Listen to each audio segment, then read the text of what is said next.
Judul kita teman-teman sekalian, indahnya menjalin hubungan dengan Sang Pencipta Allah. Kalau seandainya kita bisa merasa tentram dengan manusia yang kayak tadi saya berikan ciri-cirinya, dan itu ada, bukan tidak ada dari manusia yang seperti ini, kita bisa merasa tentram. Padahal pada saat kita minta nasihat, dia cuma bisa mengucapkan kata-kata. Mungkin pada saat kita butuh bantuan materi, dia hanya bisa memberikan semampunya. Pada saat mungkin kita berbuat kebaikan, dia hanya bisa support semampunya. Manusia banyak lupa dengan hal yang besar, dan mereka melihat hal yang kecil.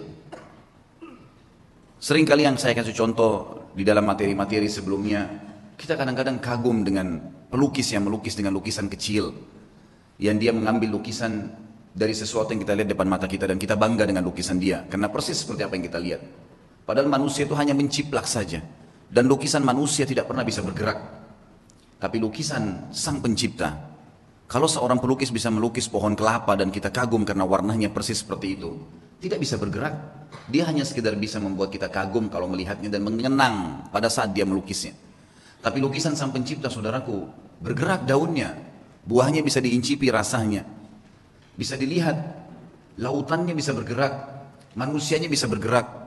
Berapa juta spesies hewan yang kita bisa lihat dengan beragam macam warna kulitnya di depan mata kita. Ini harimau, yang itu singa, yang ini serigala, yang itu ular, yang ini kuda, yang sana jerapah, yang sini gajah, dan segala macam hal. Bagaimana bisa manusia tidak bisa melihat keajaiban pencipta, Sang Pencipta yang maha luar biasa ini, dan dia kagum dengan hal-hal yang kecil. Kita bangga dengan teman kita yang meminjamkan rumah sehari atau 2 hari. Bahkan pada saat kita dipinjamkan rumah, segala fasilitas diberikan oleh dia. Kulkasnya penuh, segala macam apa yang kita butuhkan penuh, ya, dipenuhi. Panel listrik tinggal dipencet, kemudian nyala semuanya. Remote AC tinggal dipencet, kemudian nyala semuanya. Lalu kita kagum dengan orang itu. Itu tidak salah, manusiawi. Tapi yang salah adalah Anda tidak bisa menilai panel-panel listrik yang besar. Teman-teman sekalian, bukankah ada matahari yang terbit setiap hari tanpa kita memencet panel listriknya?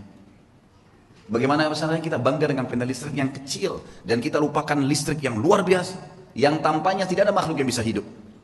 Bagaimana kita lupa dengan hal yang besar seperti itu? Bagaimana caranya kita bangga dengan lukisan seseorang tadi, dan kita lupa dengan di depan mata kita ribuan makhluk, jutaan, miliaran dari hewan-hewan, dari serangga dengan suaranya, dengan warnanya, dengan gerakannya. Manusia depan mata kita dengan beragam macam paras wajah, warna kulit. Lisan kita bisa mengucapkan kata-kata dengan beragam macam bahasa. Bisa membedakan mana rasa manis, rasa asin, rasa segala macam, asam dan seterusnya dalam waktu yang bersamaan. Hidung kita bisa membedakan mana bau wangi, mana bau busuk dalam waktu seketika. Kita lupakan sesuatu yang besar seperti itu, dan kita bangga dengan hal yang kecil hanya karena teman kita menyemprotkan minyak wangi dan kita rasa wangi. Hanya karena kebetulan kita lewat di sebuah tempat dan kita bisa mengatakan, oh busuk bau ini. Dan kita lupakan alat di hidung kita yang bisa membedakan bau wangi dan bau busuk seketika. Bagaimana bisa manusia lalai dengan hal yang besar dan mereka bangga dengan hal yang kecil, saudaraku? Dan inilah upaya syaitan laknatullahi alaihi untuk menjauhkan manusia dari penciptanya Allah subhanahu wa ta'ala. Allah zat yang maha pemurah, maha penyayang, menyebutkan dengan beragam macam sifat-sifatnya, dan memang kita lihat depan mata kita. Pada saat Allah betul-betul mengatakan alhamdulillahi rabbil alamin, segala puji bagi Allah Tuhan alam semesta, memang semuanya memang Dia yang ciptakan. Semuanya yang kita lihat dan kita lihat memang Dia yang ciptakan. Dia pemilik alam semesta ini. Kemudian Ar-Rahman Ar-Rahim yang maha pengasih dan maha penyayang, memang benar-benar Dia maha pengasih dan penyayang. Fir'aun yang jelas-jelas mengaku sebagai Tuhan, membantah Musa alaihissalam, kufur kepada Allah dan mengatakan kepada Haman, ya Haman ubni li sarha la'alli attalu ila ilahi Musa wa inni la'adunnuhu kadhiba. Wahai Haman, buatin saya menara supaya saya bisa naik dan saya mau lihat Tuhannya Musa itu. Pencipta dia juga. Dia tantang seperti itu. Mungkin saya bisa lihat Tuhannya Musa dan saya pasti yakin Musa itu pendusta. Tapi apa perintah Allah kepada Musa dan Harun alaihissalam? Idhaba ila fir'auna wa qula lahu qawlan layyina. Pergi ke Fir'aun tuh, hai Musa dan Harun, ucapkan kalimat yang santun. La'allahu yatadzakkar aw yakhsha. Siapa tahu dia mau sadar, karena dia tidak ngerti nih. Dia enggak tahu itu. Allah subhanahu wa ta'ala dengan kasih sayang yang luar biasa, sampai seorang pencuri pun kalau ketangkap, kepergok dan dikeroyoki oleh masyarakat, teman-teman sekalian, itu juga bentuk kasih sayang Allah kepada dia. Demi Allah, kalau Allah nggak sayang sama dia, Allah biarkan dia dengan kesalahannya, maka di depan mata dia ada lubang api neraka yang akan membakar dia.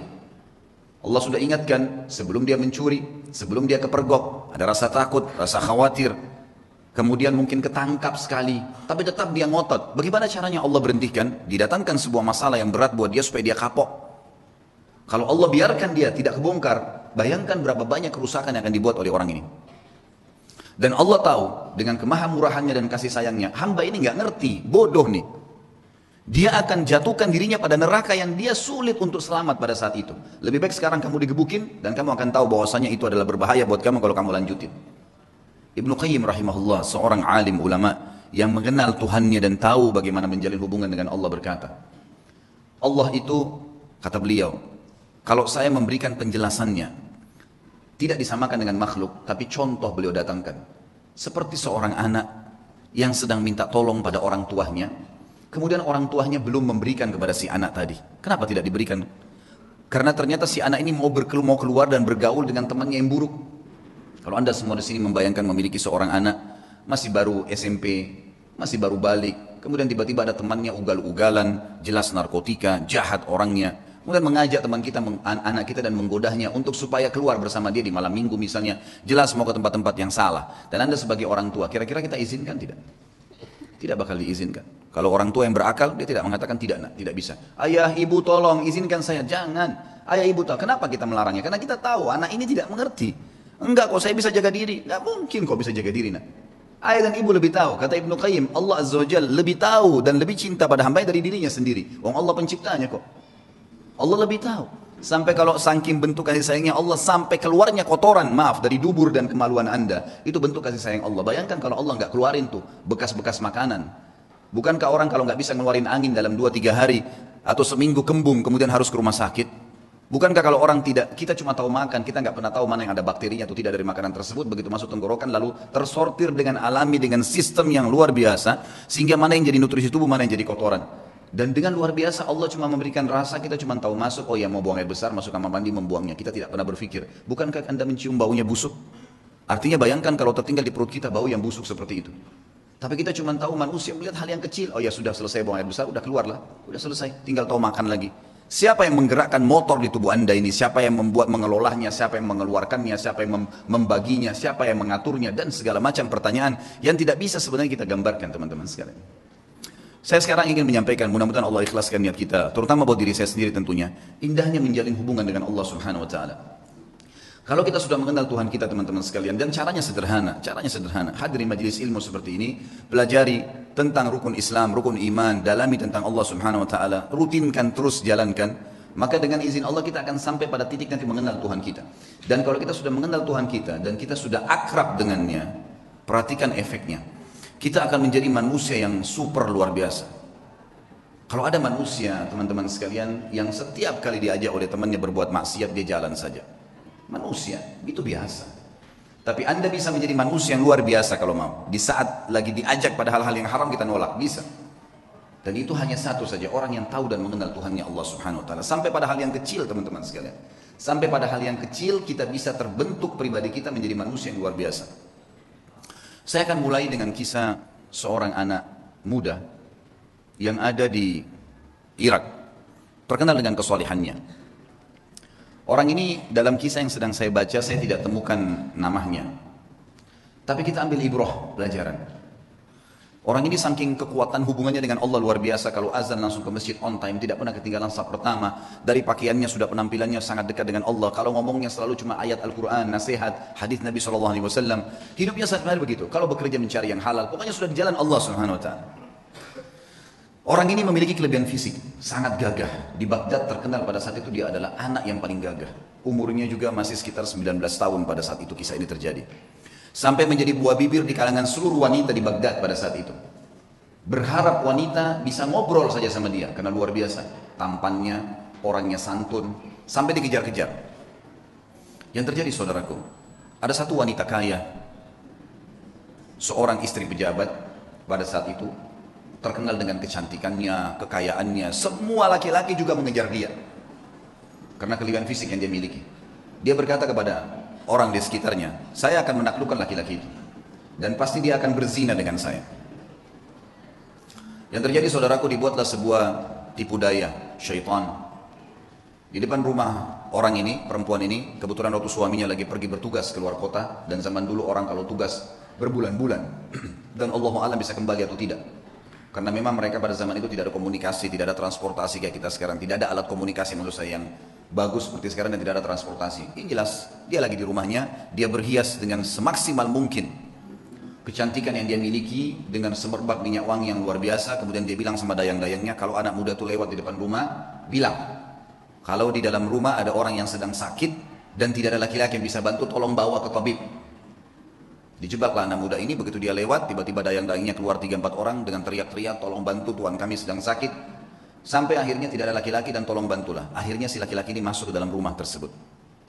Waktu dia masuk dalam rumah tersebut, saudaraku seiman, maka yang terjadi adalah, yang terjadi pada saat itu, ditutup pintu, kemudian si perempuan yang tadi licik ini berkata, kalau kau tidak mau berzina dengan saya akan teriak bahwasanya kau sengaja datang untuk mengganggu saya di rumah saya.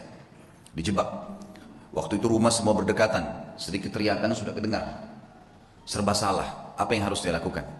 Terjebak di sebuah ruangan rumah dengan wanita yang sempurna.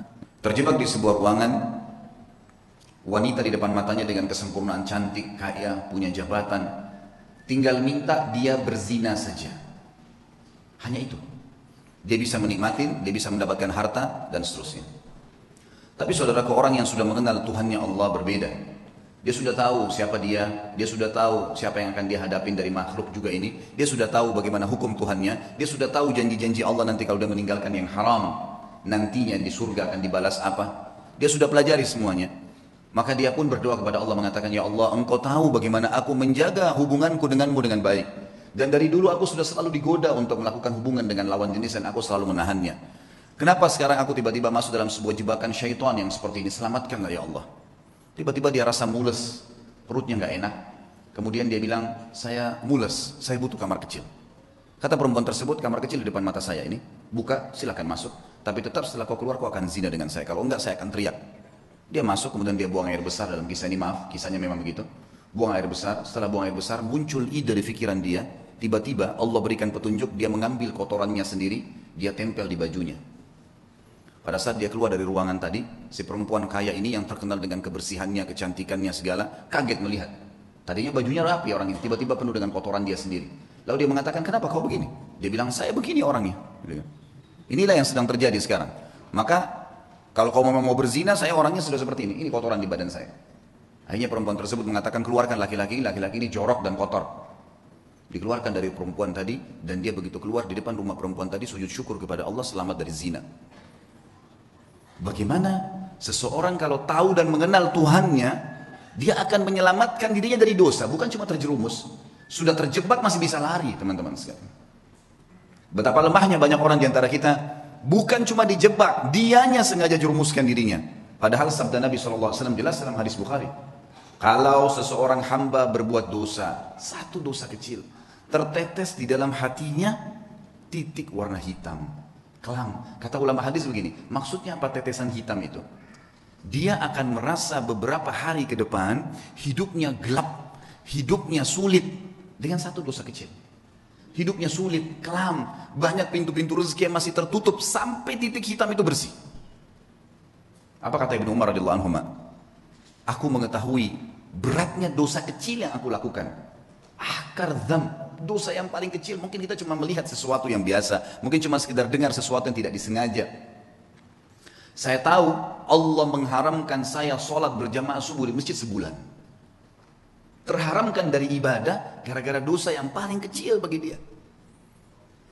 Sampai saya kadang-kadang teman-teman sekalian kalau menyimak kisah orang-orang saleh ini menganggap diri kita luar biasa kecil. Saya pernah diajak sama istri saya ke satu tempat, butuh sekali harus masuk di mall. Lalu kemudian saya ambil headset handphone saya pasang di kuping. Sambil saya dengarkan ceramah saya sendiri atau saya dengarkan tilawah. Waktu itu tiba-tiba terlintas di benak saya seperti itu. Sebelumnya subhanallah saya nggak pernah terfikir. Kalau saya masuk ada musik, saya pikir ini adalah hal yang biasa. Bukan saya yang putar kok gitu kan. Tapi setelah saya simak kisah-kisah orang saleh ini dan saya pahami makna hadis tadi yang saya sebutkan, ternyata titik noda hitam di dalam hati dari dosa itu walaupun kecil sudah cukup mengharamkan kita dari nikmatnya ibadah yang luar biasa, gitu kan? Sampai saya pasang headset tersebut, saya putar. Saya belum menasihati istri saya karena saya sendiri juga masih saya sendiri masih butuh itu. Sambil jalan, kemudian selesai belanja kami keluar dari mall, lalu dia tanya, kenapa tadi pakai headset? Saya bilang, bukan tadi kamu dengar musik di sana sini? Dia bilang iya, tapi kan bukan kita yang putar. Saya bilang iya. Ingat, dosa itu seperti segelas racun. Kamu tahu atau tidak tahu itu racun, tetap akan berefek. Saya tidak mau nodai iman saya. Betul-betul memang saya rasakan sendiri selama ini, subhanallah, kalau saya jalan ke mall dan dengar musik pun, begitu pulang berbeda ibadahnya. Ada gangguan di ibadah sholat malam, ada gangguan di bacaan Al-Quran, ada gangguan di ibadah-ibadah yang lain. Dan itu nyata memang, subhanallah. Makin kental kita jaga hubungan dengan Allah subhanahu wa ta'ala, makin jeli kita hati-hati dalam menjaga hubungan dengan Allah, maka makin kental hubungan dengan Allah subhanahu wa ta'ala, makin terasa tuh kenikmatan imannya. Makanya syaitan berusaha untuk mengelabui itu. Bagaimana caranya supaya bisa rusak itu? Coba kita simak sekarang kisah, banyak kisah-kisah orang saleh. Kalau kemarin ada beberapa sahabat yang kita angkat kisahnya dalam generasi emas Islam, kita coba korek sekarang kisah tabi'in. Mungkin ada di antara anda yang mengatakan itu kan Ustadz kemarin sahabat, lihat Nabi. Baik, kita lihat generasi tabi'in. Kita lihat generasi yang tidak jauh dari kita, tidak melihat juga Nabi Muhammad SAW. Saya akan angkat misalnya contoh teman-teman sekalian Muhammad bin Sirin, rahimahullah. Muhammad bin Sirin ini salah satu ulama tabi'in yang terkenal dengan keimanannya dan beliau ahli takwil mimpi. Pedagang di pasar. Satu waktu beliau berdagang, kemudian ada dagangan, dia ragu nih, syubhat. Ini kayaknya salah nih. Ragu, cuman ragu bimbang. Harganya 40.000 dirham. Ini luar biasa jumlahnya. Ini bisa mungkin sampai puluhan juta, mungkin 60-70 juta. Ditinggalin sama dia, nggak jadi transaksi. Dia ragu, kalau sumbernya ini kayaknya haram nih. Tinggalin sama dia. Satu pasar heboh. Padahal cuma dia yang memang punya peluang untuk mendapatkan keuntungan itu. Nggak mau, ditinggalin sama dia. Tersebar berita Muhammad bin Sirin meninggalkan 40.000 dirham. Ini bukan hal yang ringan. Seorang pedagang tahu nih keuntungannya. Baiklah. Besok pagi kejadian, ada satu orang transaksi di tokohnya, berikan uang, gitu kan, kurang 2 dirham. Kurang 2 dirham. Kata Ibnu Sirin, demi Allah, kau belum membayar 2 dirham itu. Kata orang itu, 2 dirham, demi Allah saya sudah bayar. Kata Ibnu Sirin, demi Allah kau belum bayar. Ribut nih. Satu pasar sampai datang. Lihat, ribut dengan 2 dirham. Lalu kata teman-temannya, waktu itu akhirnya orang ini akhirnya membayar 2 dirham. Setelah itu Ibnu Sirin berikan barangnya pergi. Orang-orang pasar tanya, wah Ibnu Sirin, kemarin anda meninggalkan 40.000 dirham karena syubhat. Sekarang anda bersumpah atas nama Allah kena ngejar 2 dirham. Apa kata Ibnu Sirin? Orang yang mengenal Tuhannya. Ini yang penting teman-teman sekalian. Dia mengatakan, demi Allah saya bersumpah karena saya tidak mau dia makan haram, karena saya tahu itu haram bagi dia. Dia tinggalkan 40.000 dirham yang bisa dia dapatkan. Kadang-kadang kita, alah nanti aja deh, gampang nanti baku atur kalau orang kita bilang. Biasa begitu, tutup mata aja dulu, yang penting sekarang masuk dulu uangnya. Lupa, 1 rupiah sudah cukup membuat anda masuk rumah sakit sebulan teman-teman, kalau haram. Hati-hati. Imam Nawawi rahimahullah, Imam Nawawi ini pernah mendengar berita tetangganya kambingnya hilang. Tetangga dia bilang sama dia, kambing saya hilang, nggak tahu siapa yang ambil. Saya udah cari di tempat-tempat yang biasa saya gembalain, nggak ada. Berarti dicuri nih. Imam Nawawi tidak beli kambing 1 bulan, nggak beli kambing. Semua kambing di pasar yang sudah mentah, yang sudah terpotong atau yang masih hidup dia tidak mau beli. Sampai dia pastikan kambing tetangganya sudah ada beritanya mati atau memang dia temukan kembali. Sebulan dia nggak mau beli. Takut nanti kalau yang dia beli itu kambing temannya yang hilang. Saking hati-hatinya menjaga hubungan dengan Allah. Bayangin. Bagaimana dengan keadaan kita teman-teman? Semua dianggap remeh nih. Dari makanan, dari minuman, dari pakaian. Yang penting pakai saja, yang penting makan saja. Subhanallah. Semua ada tanggung jawab nih. Harus hati-hati menjaga hubungan dengan Allah subhanahu wa ta'ala. Ibnu Sirin ini pernah menasihatin seseorang dengan nasihat yang sangat santun. Orang ini kebetulan mencaci maki Hajjaj bin Yusuf. Kalau teman-teman belum kenal Hajjaj bin Yusuf, orang ini luar biasa jahatnya. Hajjaj bin Yusuf ini terkenal dengan kejahatan, gitu kan. Artinya orang ini suka menyiksa orang, suka mukul orang, gitulah ceritanya, gitu kan. Yang jelas ringkas cerita Hajjaj bin Yusuf ini dicaci maki oleh seseorang di sebelah Muhammad bin Sirin. Ini orang gini, ini caci maki macam-macam. Kata dia, nasihatnya sangat luar biasa. Sah ya bna akhi, hati-hati dengan ucapanmu wahai saudaraku. Fa innal Hajjaj aqbala ila rabbih.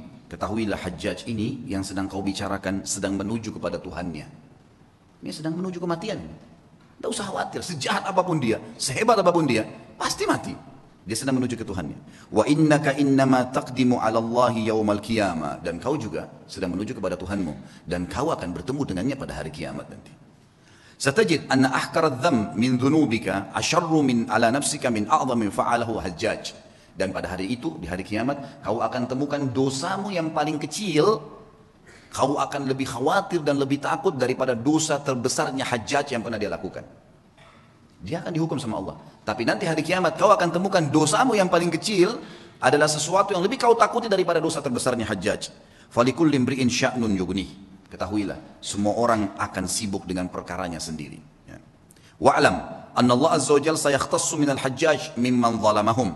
Dan pasti ketahuilah dan yakini Allah akan membalas Hajjaj, ya, orang yang sedang kau bicarakan itu, dari orang-orang yang dia zalimi, tidak tertinggal sedikit pun. Wa yakhtassu lil hajjaji mimman yadhlimuna. Tapi ingat, Allah juga akan menolong Hajjaj dari orang-orang yang menzalimi dia. Fala tushghilanna nafsaka ba'dal yawmi bisabbi ahad. Oleh karena itu, mulai hari ini berhenti mencaci orang lain. Nasihat yang luar biasa. Karena orang kenal Tuhannya. Orang buruk pun jangan ceritain, enggak usah urus urusannya orang. Sudahlah, gitu kan. Tugas kita kalau kita lihat aib pada diri orang, alhamdulillah enggak ada pada saya. Ya Allah berikan dia hidayah. Cukup. Sebatas itu saja. Jangan lebih. Kenapa dia begini, kenapa dia begitu, kenapa dia begini. Untuk apa kamu campurin itu? Apa gunanya buat kamu? Ingat, dia akan berhubungan sama kita di hadapan Allah dengan keadilannya Allah. Kezaliman yang dia lakukan sama kita, kita akan ambil. Tapi kezaliman kita pada dia juga dia akan ambil. Enggak ada yang tersembunyi hari kiamat. Kisah yang lain, Muhammad bin Sirin, masih Muhammad bin Sirin, saya akan sebutkan beberapa figur. Muhammad bin Sirin ada 3 kisah yang saya angkat. Tadi kisah kedua, kisah ketiga teman-teman sekalian. Muhammad bin Sirin ini pernah membeli madu. Madu ini kebetulan dibeli 1 gentong besar. Kalau gentong di zaman dulu itu mungkin ya bisa menampung sekitar 200 kilo madu. Sampai 250 kilo madu. Waktu dia beli, dia taruh di gentong, rupanya malam hari itu dia tidur, dia lupa tutup gentong itu. Masuk tikus. Tikus ini masuk ke madu. Masuk, dan ini madu diambil karena jumlahnya banyak, jatuh tempo. Muhammad bin Sirin rahimahullah lupa tutup, masuk tikus. Tikusnya waktu dia bangun pagi dilihat mati di madu itu, nggak bisa keluar, melengket mati. Muhammad bin Sirin rahimahullah mengambil madu itu semuanya dibuang. Dibuang, sengaja cari sungai, dibuang. Dia bukan buang biasa, dibuang di sungai supaya mengalir gitu. Orang-orang semua datangin, wahai Muhammad bin Sirin, tinggal kamu angkat tikusnya, yang lainnya jual. Kenapa kok harus semuanya dibuang? Apa jawaban dia? Demi Allah saudaraku, aku tidak tahu tetesan mana madu yang kena bakteri, yang kena kotorannya, najisnya tikus itu, sehingga saya jual pada seseorang dan saya menipunya. Gitu. Maka saya lebih baik rugi semuanya daripada saya dihisab sama Allah hari kiamat. Luar biasa imannya. Dibuang, dialirkan semua. Kisahnya berlanjut, subhanallah. Pemilik madu datang, nagih. Beberapa waktu kemudian, wahai Ibnu Sirin, tagihannya. Kata Ibnu Sirin, saya belum punya uang. Kata dia, baiklah. Bagaimana jalan keluarnya? Ibnu Sirin bilang, kasih saya waktu, beberapa waktu saya akan bayar. Baiklah, dikasih waktu. Berjalan waktu, sama Ibnu Sirin, dengan hikmah Allah belum punya duit. Orang ini hanya mengeluh pada hakim. Hakimnya manggil, Muhammad bin Sirin ulama besar, dipanggil. Dihormatin di pengadilan, lalu dikatakan, wahai Ibnu Sirin, bagaimana kasus anda? Dia bilang, hukum di tangan anda. Ceritanya begini, dan memang saya belum punya apa-apa. Kata hakim, kalau begitu anda akan dipenjarakan. Kata Ibnu Sirin, lakukan. Penjarakan. Dipenjarain Ibnu Sirin. Sampai tunggu siapa yang bisa bayarin buat dia. Gitu. Subhanallah, penjaga penjara tahu siapa Ibnu Sirin, ulama besar. Kata penjaganya apa? Wahai Ibnu Sirin, kalau malam hari pulanglah tidur dengan keluarga anda, pagi silakan anda kembali ke sini. Kira-kira bagaimana tuh kalau kita ditawarin begitu? Penjaga penjara, silakan pulang ke rumah, nanti pagi datang lagi ke sini. Gitu. Begitu terus di penjara. Kata Ibnu Sirin, demi Allah, sambil pegang kerangkengan penjaranya, demi Allah ya saudaraku, saya tidak akan tolong kamu masuk ke neraka. Saya akan tinggal di sini sampai utang saya terbayar. Gak mau keluar. Baca Al-Quran, sholat malam, sampai akhirnya orang-orang satu Baghdad datang membayarkan dia. Didengar ceritanya dibayarin, ya. Lunasin utangnya sampai dia keluar. Tapi bagaimana mereka mengetahui hubungannya dengan Allah Subhanahu Wa Taala? Dan ini satu hal yang mahal teman-teman sekalian, mahal sekali. Ini hanya bisa didapatkan bagi jiwa-jiwa yang suci, yang bersih, yang mau memang berhubungan dengan Tuhannya. Dan Allah Azza wa Jalla ini zat yang kalau memberi selalu dalam Al-Quran bahasanya apa? Bighairi hisab. Innama yulaqqas sabiruna ajrahum bighairi hisab. Selalu ada kalimat bighairi hisab, bighairi hisab. Bighairi hisab itu tanpa ada hitungan. Kita kalau minta sama Allah satu, Allah nggak kasih 1, 10, 100, 100 ribu. Luar biasa kalau pemberian Allah SWT itu. Saya pernah punya pengalaman pribadi teman-teman sekalian di Jakarta. Waktu saya buka restoran. Subhanallah, dengan hikmah Allah terjadi sesuatu pada saat itu. Restoran ini mengalami kemunduran. Kemudian saya tidak tahu harus berbuat apa lagi. Lalu kemudian saya tetap menjaga komitmen di jalan Allah Subhanahu wa taala. Itu memang kebetulan tidak ada duit sama sekali. Restoran ini harus dibongkar total, pindah dari tempat sewanya. Saya nggak tahu harus buat apa. Yang saya lakukan adalah saya coba pada saat gentingnya seperti itu, bagaimana justru kita gencet diri kita untuk lebih dekat dengan Allah. Hati-hati, jangan malah masuk ke dalam hal yang haram, karena makin memuncaknya sebuah cobaan, maka makin dekat jalan keluar dari Allah. Ini sudah harus 1 minggu lagi saya bayar, dan kalau tidak dibongkar paksa, bisa rusak barang-barang. Nilainya, barang yang ada di situ tidak kurang dari 1 miliar rupiah. Ini kalau dibongkar, dirusak semua ini jadi masalah, dan ini ada investor yang masuk dengan saya. Ya Rabbi, apa jalan keluarnya? Coba, saya menghubungi ayah saya, kebetulan alhamdulillah beliau masih hidup, tolong doain saya, mudah-mudahan ada jalan keluarnya. Kemudian saya coba juga melakukan hal-hal yang saya mampu ibadah kepada Allah SWT, sambil tetap saya sabarin, tunggu sampai titik terakhir. Subhanallah, waktu itu kejadian hari Senin, hari Jumat, itu kalau saya tidak punya informasi jelas, maka akan dibongkar paksa, dan ini akan dibongkar, saya nggak tahu mau taruh di mana barang-barang yang penuh. Jumlah luasan restoran 163 meter yang sangat besar, penuh dengan barang-barang, mau ditaruh di mana nih? Ada coolernya, ada chillernya, ada macam-macam. Subhanallah, hari Rabu saya pengajian malam di Blok M Square di Jakarta. Ada satu jemaah saya, jazakallah khair. Beliau rupanya penggemar ceramah tapi sering dengar di YouTube. Tinggal di Perancis, orang kita. Beliau datang, bukan WhatsApp ke saya, Ustaz saya lagi mau ke Jakarta, saya lagi di Jakarta, saya ingin hadir langsung ceramahnya Ustaz. Oh fadhal, silakan antum datang ke Blok M Square hari Rabu malam ini. Kebetulan maghrib Isya ada materi dosa-dosa besar, habis Isya insya Allah akan ada tanya jawab sampai jam 9 malam. Datanglah beliau, habis selesai ceramah dia datang salaman sama saya, karena saya belum pernah lihat fisiknya, cuman selama ini kontek-kontekan program sosial yang saya kasih, sumur lah, beli motor buat da'i lah, beragam macam program yang saya kadang-kadang buat di pengajian, itu semua dia ikut, menyumbang. Sampai terakhir jazakallah khair, beliau nyumbang untuk mengumrohkan 2 orang hafid Quran. Yang saya buatin program, kemudian alhamdulillah dia ikut.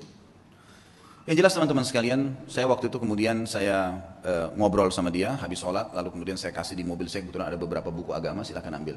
Bawa pulang, mungkin antum bisa baca-baca. Pas mau pisah, hitungan 2 menit sebelum pisah, dia ngomong sama saya, Ustaz saya kemarin ke Ajwad, ke restoran antum, tapi tutup. Oh iya akhi, udah tutup itu, mungkin sekitar sebulan sekalian tutup. Dan memang keadaannya sekarang kayaknya udah nggak bisa saya lanjutin sewanya karena terlalu mahal. Dan ini insya Allah akan mungkin dibongkar, dalam 1-2 hari ini sudah akan dibongkar. Mungkin memang tidak bisa buka lagi. Loh kenapa Ustaz masalahnya? Saya ceritain sepintas, karena sewa ini harus bayar per bulan sekian, jadi saya tidak bisa menjalankan lagi. Tapi memang nilainya restoran sekian, mungkin saya akan buka. Saya sudah coba tawarkan saham ke beberapa jemaah, memang belum ada jalan keluar. Memang sahamnya berapa Ustaz? Sahamnya sekian, saya bilang. Ada nilai yang saya sebutin, tentunya tidak layak saya sebutin dalam pengajian. Kemudian dia bilang sama saya, kenapa Ustaz baru bilang? Saya sebenarnya baru kemarin ikut investasi di satu perusahaan yang saya inginin. Baik Ustaz, berikan saya waktu, malam ini saya bicara sama istri, siapa tahu ada jalan keluar. Fadhal, silahkan.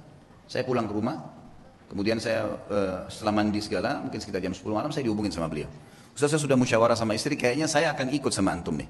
Investasi, restoran itu kita bongkar, pindah dari satu tempat, kita sewa, kita pindah semua. Tiba-tiba, ini orang datang dari Prancis, Allah utus datang ke saya ke Jakarta, kemudian kasih jalan keluar. Dan teman-teman kalau saya sebutin nilainya, dia kasih uang ke saya, cash 650 juta. Saya sampai gak bisa tahan, itu nangis, sujud-sujud sama Allah, ini jalan keluar bagaimana ini? Saya langsung datang ke mallnya, waktu itu saya bahasakan yang saya mau buka kembali, dia bilang udah nggak bisa Pak, harus bongkar. Baiklah, berikan saya waktu, saya sudah punya anggaran, saya sewa. Besoknya saya keliling, subhanallah, saya longin waktu, tidak ada saya kosongin pengajian, saya dapat tempat kontrakan baru, ada tempat lebih besar, saya bisa bayar, pindah semua dengan mudahnya. Dalam 2 minggu setelah itu sudah pindah semua, alhamdulillah, dan sekarang berjalan sudah hampir 2 tahun. Sabar sedikit dalam ketaatan. Dan Allah Azza wa Jalla ada bersama kita teman-teman sekalian. Innallaha ma'al ladzina taqaw walladzina hum muhsinun. Allah sudah katakan, Allah akan selalu bersama dengan orang yang beriman dan orang yang berbuat baik. Ini enggak, kadang-kadang orang sudah dalam keadaan genting, susah, maksiat lagi. Tambah kebar, tambah mabuk, tambah berzina, menambah, menumpuk-numpuk masalahnya. Sementara masalah kecil saya sudah cukup membuat masalah yang besar buat kita. Maka harus sabar. Yakin dengan Allah Subhanahu wa taala. Kita dengarkan kisah Asy-Syu'bi. Syu'bi terkenal seorang ulama tabi'in, nama lainnya Amir bin Syurahbil rahimahullah. Beliau pernah menjadi penasehat khalifah. Penasehat khalifah ini, zaman dulu kelebihan khalifah-khalifah Islam kita, itu mereka menjadikan penasehat-penasehatnya selalu ulama. Sehingga memang terkontrol terus, terawasi. Ini boleh nggak? Nggak boleh. Ini boleh nggak? Boleh. Kita lihat kalau kisah sukses pemimpin kita selalu di sebelahnya ada alim ulama. Kalau yang jauh dari ulama pasti udah kacau semua tuh, gitu kan. Maaf saya tidak singgung siapapun tentunya, tapi saya membahasakan ini umumnya, histori. Kalau kita lihat coba baca deh, suksesnya pemimpin-pemimpin khalifah-khalifah kita, gitu kan. Itu semua di sebelahnya memang ada penasihat para ulama.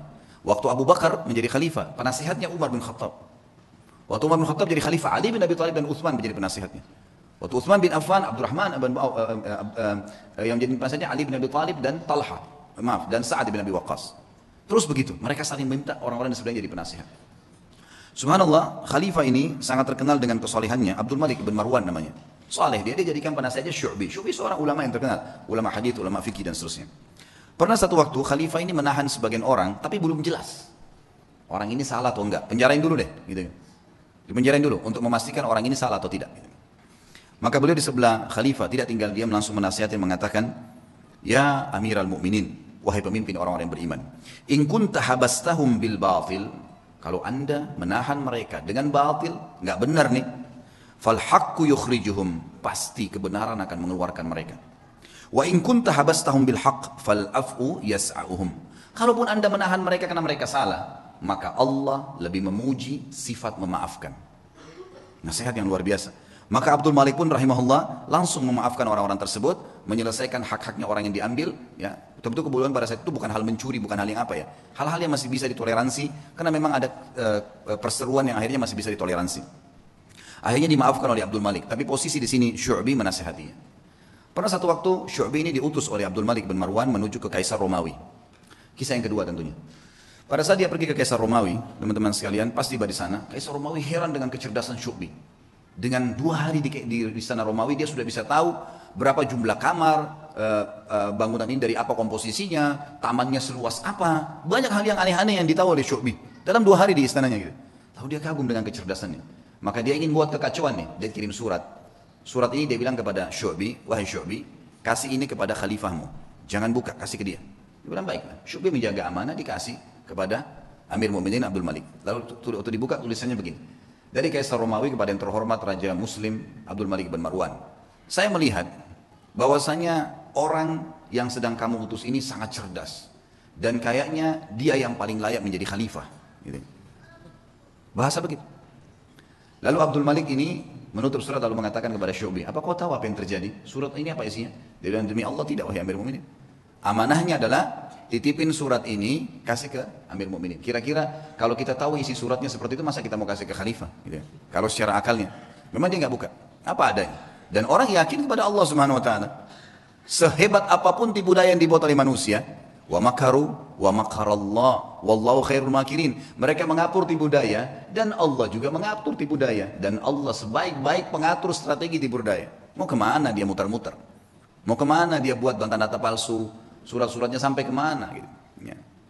Toh kapasitas perutnya cuma makan 2 piring. Tempat tidurnya cuma 1 kali 2 meter. Dan pada saat mati cuma membawa kain kafan. Mau dibawa kemana tuh mobil yang dibeli dari uang haram? Tas-tas bermerek, dompetnya. Makanan-makanan mewah yang dia makan akhirnya jadi kotoran dan jadi penyakit buat dia. Kebodohan, karena tidak faham. Ringkas cerita adalah, kata Syu'bi, "Demi Allah saya tidak tahu ya Amir Mu'minin." Kata dia, sesungguhnya Raja Kaisar Romawi itu menulis surat mengatakan, kagum dengan kecerdasanmu, dan dia berkata, gitu kan, kalau kamu adalah orang yang paling layak jadi khalifah. Kata Syu'bi, "Demi Allah yang bermukminin, karena dia belum kenal anda." Kalau dia kenal anda, pastilah otomatis dia akan tahu bahwasanya anda lebih cerdas daripada saya. Lalu kata Abdul Malik, "Saya sudah paham apa maksudnya." Lalu kemudian dia kirim surat lagi ke Raja Romawi dan dia berkata, kepada dari Amir Mu'minin Abdul Malik bin Marwan dan kepada Kaisar Romawi, "Apa yang kamu ucapkan itu, ya, sebenarnya sudah saya baca. Kalau kau ingin mengacaukan kerajaan saya, dan ketahuilah, saya dan Syu'bi bersaudara karena Allah dan tidak akan pernah kau bisa masuk di dalamnya." Lalu pengantar surat ini rupanya waktu dia ngantar surat, dia sempat di sebelahnya Kaisar Romawi, dia dengar. Maka dia mengatakan, ya, "Demi Allah," kata si Kaisar Romawi, tapi dalam bahasa Arab diterjemahkan. Karena mereka juga memanggil Allah, orang-orang Kristen gitu kan. "Demi Allah, saya tidak ingin kecuali itu, ingin mengacaukan kerajaannya." Tapi hubungan antara seorang mukmin dengan mukmin, teman-teman, atasan dengan bawahannya, tidak mudah dikoyahkan kalau dia kenal Allah Subhanahu Wa Taala. Orang ketiga datang membuat fitnah, membuat apa, semuanya tidak akan ada masalah buat dia.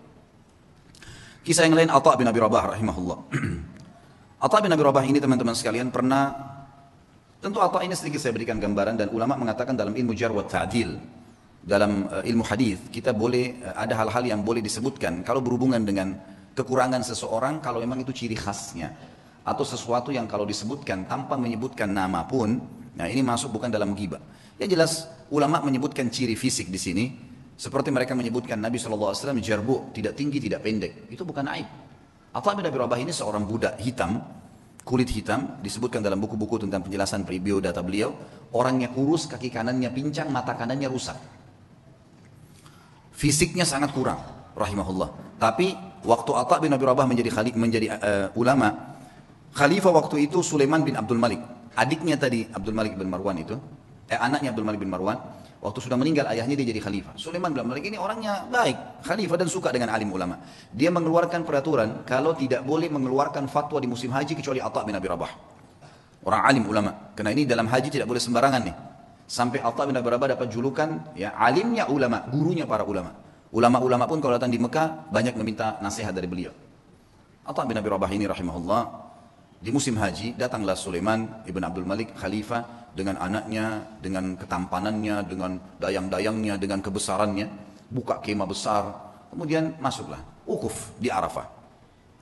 Sementara wukuf, Sulaiman mengatakan, di mana sahibukum? Aina sahibukum? Mana nih teman kalian nih? Biasanya kalau bahasa sahibukum ini santun dari khalifah untuk mufti, ya, untuk muftinya. Atha bin Abi Rabah ini ada di mana? Kata mereka Amirul Mukminin lagi di kemahnya, lagi menunggu orang-orang yang lagi antri, lagi antri bertanya gitu. Dia bilang saya punya hajat, saya ingin datang ke sana. Baiklah, Sulaiman datang. Sulaiman ini dia menunjuk si, ya, Atha bin Abi Rabah jadi mufti, dia yang memberikan gaji, gitu kan, pemimpinnya lah. Ya. Dan waktu itu khalifah. Dan perlu diketahui Sulaiman di zamannya ini khilafah Umayyah jadi luas sekali, luar biasa gitu. Kuasanya sangat luas karena ayahnya juga punya kekuatan militer yang besar. Ringkas cerita dia pun datang dan dia seorang saleh. Begitu dia masuk ke kemahnya Atha bin Abi Rabah, disambut oleh Atha bin Abi Rabah, pelukan, ngobrol, saling menyebutkan kata-kata yang santun satu sama lain sebagaimana adab seorang muslim. Setelah itu Atha bin Rabah bertanya, wahai Amir Mukminin, kenapa anda datang ke sini? Kata dia, saya punya hajat, ada pertanyaan yang saya mau tanya.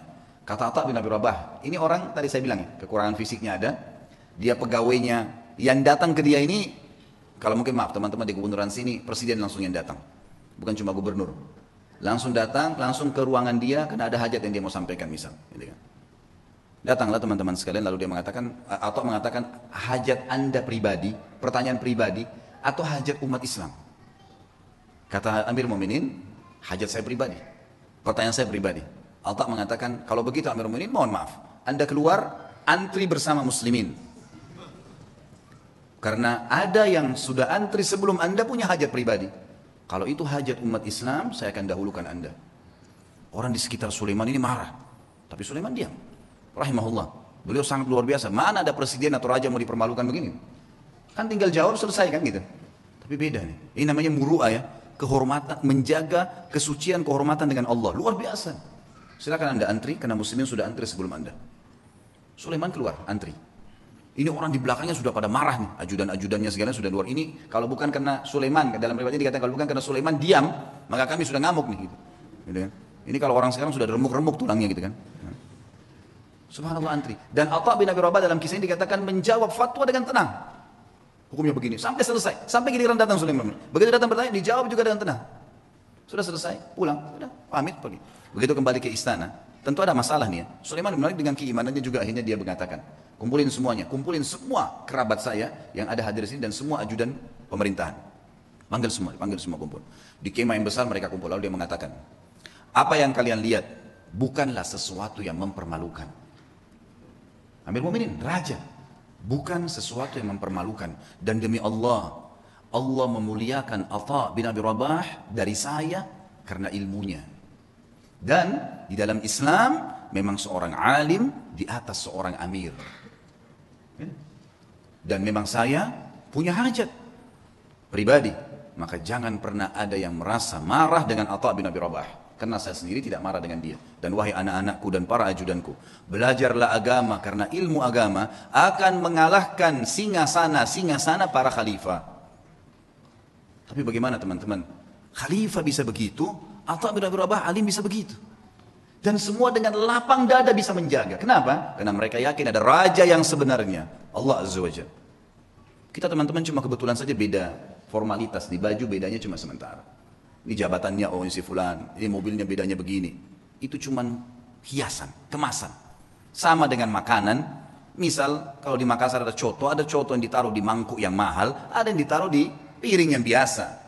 Tapi sama saja coto. Gitu kan gitu. Mudah-mudahan bahasa ini bisa difahamin gitu kan. Karena kalau makanan langsung paham biasanya. Satu waktu, kisah yang lain, Atha bin Abi Rabah mendatangi, jadi Sulaiman meninggal dunia. Khalifah tadi meninggal dunia, sudah lewat waktunya dia meninggal dunia. Datang adiknya bernama Hisham. Hisham bin Abdul Malik, biasanya memang sudah tradisi, mungkin teman-teman di kantor pemerintahan sudah tahu. Biasanya kalau ada datang pejabat baru, maka dia akan ambil informasi dari pejabat sebelumnya tentang orang-orang relasi yang bisa dihubungin, kan gitu. Itu sudah biasa, turun-temurun memang dari dulu. Gitu. Tapi mudah-mudahan relasinya ini orang-orang yang tepat.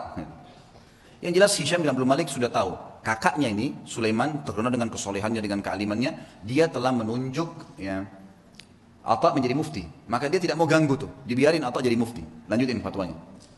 Satu waktu Atha bin Abi Rabah datang ke istananya. Atha bin Abi Rabah ini teman-teman sekalian naik keledai, keledainya tua. Dan untuk naik ke keledai itu kan biasanya ada pijakan untuk injak ya, itu dari kayu biasa. Bajunya biasa, imamahnya juga sudah tua, besar gitu. Dia lagi jalan dari Mekah menuju ke Damaskus, ibu kota Syria. Perjalanan lumayan 1 bulan. Subhanallah, begitu mau sudah kelihatan istananya Khalifah Hisham bin Abdul Malik, ada satu ulama lain namanya Atha juga, Al-Khurasani dari Persia. Terkenal juga ulama tabi'in, Atha Al-Khurasani. Jadi kalau disebut nama Atha dua ini, Atha bin Abi Rabah di Mekah, ini bekas budak yang jadi alim ulama, ini Atha Al-Khurasani memang anak pejabat, tapi jadi alim ulama juga. Dia lagi di kereta kencananya, kalau kita sekarang mungkin mobil yang paling mewah gitu kan. Kalau kita kencana dulu, ada 2 orang yang di depan memenggung kudanya dihias dengan beragam macam hal. Luar biasa, kita tahu dia pejabat gitu. Begitu Atha Al-Khurasani lihat dari jauh, Atha bin Abi Rabah dikenal nih. Dia suruh berhentiin kereta kencananya, ada anaknya yang ikut di situ, anaknya Atha Al-Khurasani lagi ikut. Lalu Atha Al-Khurasani turun, mendekati keledai itu. Kata anaknya yang meriwayatkan kisah, saya belum pernah lihat ayah saya turun mendampingi orang, datangin orang. Biasanya dia yang didatangin. Ini enggak, dia turun, dia datangin. Siapa orang ini? Sudah imamanya tua, bajunya tua, keledainya lagi pakai kayu, gitu kan. Kata anaknya nih, dia bilang, saya tidak pernah lihat ada orang semiskin itu. Dalam kisah itu gitu. Lalu ayah saya pun datang memeluk salaman seperti sahabat lamanya. Lalu mereka ngobrol, saya tidak tahu apa yang diobrolin. Lalu kemudian ayah saya kembali ke kereta kencana lalu mengatakan kepada saya, wahai anakku, saya akan masuk bersamanya ke Amir Mukminin. Kata anaknya, ayah, siapa orang ini? Saya belum pernah lihat orang semiskin ini gitu. Kata dia, hati-hati dengan lisanmu. Ini adalah Atha bin Abi Rabah. Kata anaknya, Atha bin Abi Rabah, alim ulama. Kata ayahnya, iya. Makanya hati-hati, jangan ngomong sembarang. Walaupun bukan Atha bin Abi Rabah, kau tidak pantas mengucapkan kalimat itu. Anaknya mengatakan, saya pun beristighfar kepada Allah. Lalu saya melihat ayah saya jalan kaki bersama dengan Atha bin Abi Rabah. Masuk. Ini cerita, masuklah mereka ke istana lalu mereka keluar. Kata anaknya, ayah, kata anak Atha Al-Khurasani, anaknya bilang, ayah, ceritain apa yang tadi terjadi di dalam. Kata Atha Al-Khurasani, demi Allah, kalau bukan Atha bin Abi Rabah, saya tidak diizinkan masuk. Atha bin Abi Rabah jalan pincang, kakinya hitam, tubuhnya hitam, bajunya biasa, matanya satu rusak. Jalan. Dia bilang, begitu kami masuk, ini Atha Al-Khurasani dengan baju jubahnya yang mewah dan seterusnya. Jalan. Dia bilang, begitu demi Allah kami masuk pintu gerbang istana, Hisham bin Abdul Malik berdiri dari singgasananya. Raja berdiri, kemudian mendekati Atha bin Abi Rabah, dan orang-orang tidak tahu Atha bin Abi Rabah siapa. Pejabat-pejabat ini banyak yang tidak tahu, karena cuma dengar namanya. Lalu julukannya Atha bin Abi Rabah ini adalah Abu Muhammad, anaknya Muhammad. Hisham mengatakan, hahuna Aba Muhammad, kesini ayahnya Muhammad. Atha bin Abi Rabah setiap mau mampir ke sebuah kursi dia bilang, la hahuna Aba Muhammad, dirangkul terus tangannya. Kata Atha Al-Khurasani, begitu sudah dekat dengan singgasananya, lalu kemudian saya dipersilakan duduk. Atha Al-Khurasani dipersilakan duduk. Lalu Atha bin Abi Rabah demi Allah didudukkan di sebelah singgasana khalifah, sebelahnya pas. Dan belum pernah singgasana khalifah diduduki oleh orang lain, termasuk anaknya khalifah. Enggak boleh duduk di singgasana itu. Hisham mengajak Atha bin Abi Rabah yang luar biasa begitu kehidupannya tadi, kondisinya duduk di sebelahnya. Lalu kata Hisham, ya Aba Muhammad, ada hajat apa? Kata dia, ada hajat saya. Hajat yang pertama dia bilang, penduduk Mekah dan Madinah wahai Amir Mu'minin, tetangganya Allah dan tetangganya Rasulullah SAW. Karena di Mekah ada Ka'bah, berarti orang yang tinggal di Mekah kan tetangganya Allah, bahasa santunnya begitu. Di Madinah ada rumah Nabi SAW, walaupun ada kuburannya beliau sekarang, sudah jadi kuburan, tapi kan rumahnya Nabi masih ada. Itu kan, masuk dalam masjid. Tetangganya Rasulullah SAW, terlambat ataya mereka. Ataya ini kayak pemberian yang diberikan oleh kerajaan, ya, dari khilafah diberikan kepada masyarakat semua. Kaya atau miskin semua dapat. Dari hasil pendapatan negara, nanti dikeluarkan untuk kebutuhan negara, kemudian sisanya dibagi rata. Itu haknya masyarakat. Penduduk Mekah dan Madinah tetangga dengan Rasulullah SAW terlambat ataya mereka. Maka saya mengingatkan anda kepada Allah agar memberikan kepada mereka. Baik. Kata Hisham, ya gulam, sekretaris datang, catat dan berikan sekarang juga. Ada lagi hayanya Muhammad? Ada lagi. Para mujahidin yang membela perbatasan kaum muslimin, mereka ribat setiap hari. Terlambat gaji-gaji mereka. Ada istri dan anak mereka mengeluh dengan saya.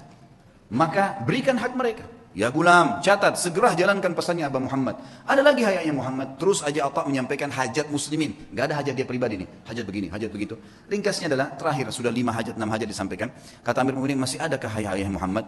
Kata Atta Al-Khurasani, demi Allah, Atta bin Abi Rabah berdiri dengan tegak di depan Amir Mu'minin, lalu mengatakan kalimat yang membuat istana itu kalau mau goncang bisa goncang. Dia mengatakan apa? Wahai Amir Mu'minin, ada hajat yang lebih penting dari semua yang saya sampaikan tadi. Kata Hisham, apa itu wahai Atta? Abah Muhammad, apa itu? Ini orang-orang kaget, belum pernah ada orang khalifah duduk, dia berdiri depannya dan dia menunjuk nih, ada hajat yang lebih penting. Kata dia, apa itu hai ayah Muhammad? Demi Allah wahai Amir Mu'minin, kau dilahirkan di muka bumi ini sendirian, dan kau juga akan mati sendirian, dan kau akan dihisab oleh Allah sendirian. Demi Allah, semua yang kau lihat di sekitarmu ini tidak bermanfaat buat kamu. Maka bertakwalah dengan Allah. Hisham bin Malik menangis, waktu itu menangis luar biasa sambil memukul tongkatnya.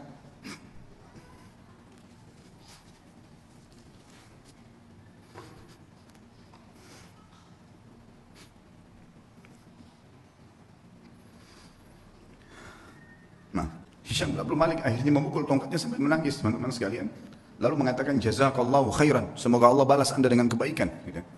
Setelah itu kemudian kata Atta Al-Hursani, kami pun keluar. Dan demi Allah Atta bin Abi Rabah tidak minum segelas air pun dari Amir Mu'minin, tidak minum segelas air pun. Dan waktu kami tiba di pintu gerbang, maka dikejar oleh seorang sekretaris untuk memberikan dia sekantong uang emas. Maka Atta mengatakan demi Allah saya datang bukan untuk ini, kemudian ditinggalkan. Lalu kemudian Atta bin Abi Rabah pulang teman-teman sekalian hanya untuk menasihati khalifah dan untuk hajat muslimin dan tidak ada hajat dia sama sekali. Kata Atta Al-Khurasani sebagai penutup kisah, demi Allah kalau Atta bin Abi Rabah menyebutkan semua hajatnya maka akan dipenuhi oleh Amir Mu'minin. Itulah kisah yang luar biasa dari seorang Atta bin Abi Rabah yang luar biasa bagaimana menasihati khalifah dan karena Allah Subhanahu wa taala. Kisah yang lain Urwah bin Zubair rahimahullah. Urwah bin Zubair juga adalah salah satu orang yang sangat luar biasa, terkenal dengan kesolehannya. Urwah bin Zubair ini anaknya Zubair bin Awam. Zubair bin Awam adalah salah satu 10 orang yang jamin masuk surga. Anaknya Urwah. Urwah bin Zubair ini pernah duduk bersama dengan teman-temannya. Ada Abdullah bin Zubair, saudaranya sendiri. Yang terkenal Abdullah bin Zubair salah satu perawi hadis. Ya. Yang terkenal nanti sempat jadi khalifah beberapa saat. Kemudian ada Abdul Malik bin Marwan.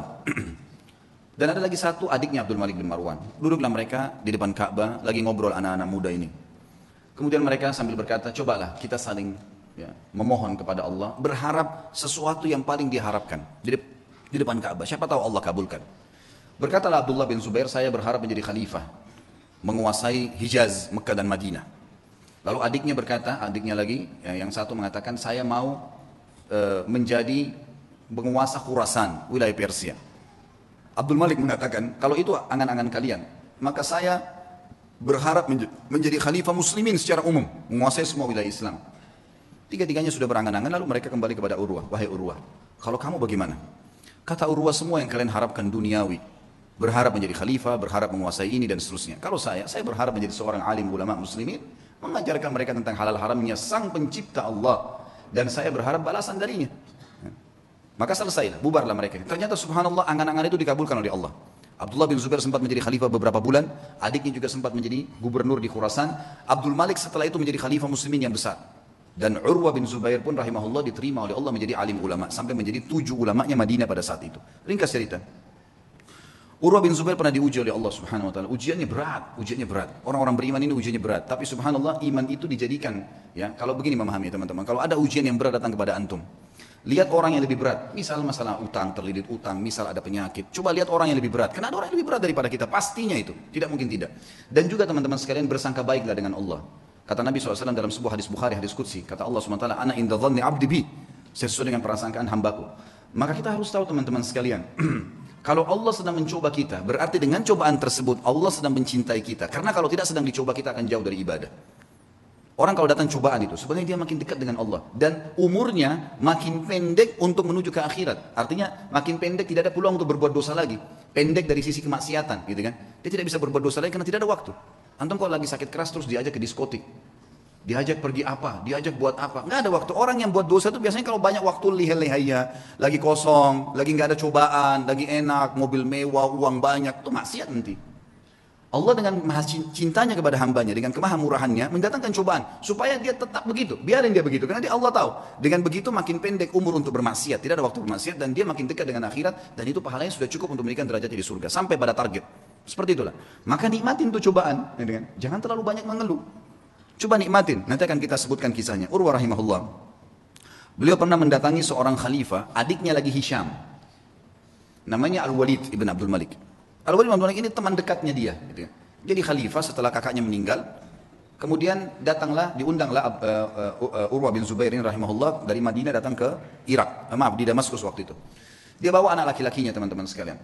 Anak laki-lakinya ini anak laki-laki yang sudah hafal Quran, umurnya sekitar 20 tahun, dibawa sama Urwah, dan ini mau dicetak jadi kadernya dia. Dan waktu itu kebetulan tidak ada anak laki-lakinya kecuali ini, satu orang. Dia punya 4 orang anak, 3-nya perempuan. Dia banggakan anaknya, dibawalah sama dia. Ringkas cerita, begitu mau masuk istanahnya Al-Walid rahimahumullah, kemudian anaknya berkata, ayah, saya ingin melihat kuda-kuda kerajaan, bisa nggak? Oh ya silahkan, kata ayahnya. Saya akan bertemu dengan Amir Mu'minin, ngobrol. Kamu silahkan lihat. Dia lihatlah. Lagi ngobrol nih, Urwah bin Zubair sama Khalifah Al-Walid lagi asyik ngobrol, tiba-tiba datang berita.